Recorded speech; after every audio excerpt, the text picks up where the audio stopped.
Once you have a daily profile aligned and confirmed, that's when we move on to the entry logic within either the 1 o'clock or the 8 o'clock candle, which the expansion model is focused on. Here we're focused on the continuation entry. So before even considering that, we want our initial reversal confirmation to take place. That is going to be in the form of a change in state of delivery, which you see in this graphic here.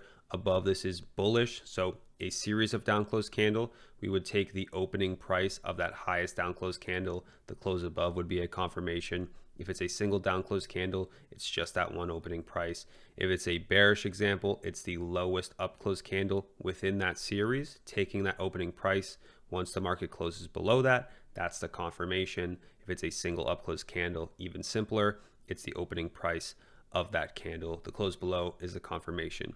Now, depending on which 7-hour candle this occurs within, it will change our time frame alignment. If this occurs within the 1 o'clock candle, then we're using a 30-minute and a 15-minute time frame alignment, because like we talked about before, that is a time window where the market isn't moving as fast. If it's taking place within the 8 o'clock candle, then we're using a lower time frame alignment because the market moves slightly faster with all these volatility drivers, and sometimes you need a lower time frame. So we're going to use the 15-minute and the 5-minute. The general rule with this, and when we're looking for the signature, go top to bottom. Start on that higher time frame, see if it's being offered. If it is, you have no reason to drop lower. We're dropping lower when it's necessary and when it's needed. Once you have that initial reversal confirmation in place, you can start to look for these continuation entry signatures, and the time frame alignment applies in the exact same way. You would either be looking to enter within the 1 o'clock or the 8 o'clock candle on the 7-hour time frame. If it's within the 1 o'clock candle, it's a 30-minute or 15-minute time frame alignment for these signatures here. If it's within the 8 o'clock candle, it's either a 15-minute or a 5-minute time frame alignment. Just like you understand from the price signature section for the lesson on opposing candles, the main thing that we're looking for is a bulky candle body with a wider range, whether it's a single candle or a series.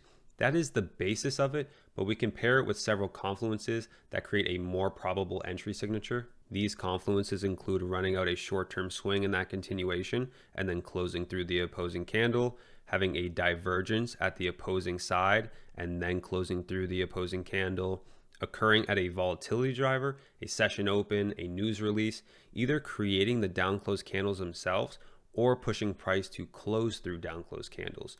The last one being in respect to previous opposing close candles to then have that close again in the continuation. These are all signatures to look for in addition to that general rule of opposing candles having bulky candle bodies, having a wider range. You bring these all together and it's going to give you better entries on your trades. The one common thing here across all of these is that your stop loss is always going to go at that opposing swing point that forms on the other side of these opposing candles. While I mentioned those time frame alignments earlier with the 1 o'clock and the 8 o'clock candle, these here are some variable timeframes that you can use to filter through, which are most often used to get a better view of a signature that you're already seeing on these standard timeframes. For example, here, the 1 o'clock candle, you're almost always going to go top down 30-minute to 15-minute, but there will be times where the 1 hour gives you the best perspective, and that's when you can use it. However, you don't want to drop below the 15-minute minimum within that time window. A similar thing goes with this 8 o'clock candle, the 15-minute and 5-minute. That's where you want your main focus to go, going top down 15-minute to 5. But there will be times where a higher time frame will be offered, like the 30-minute. Take that when offered. Higher time frame is always better.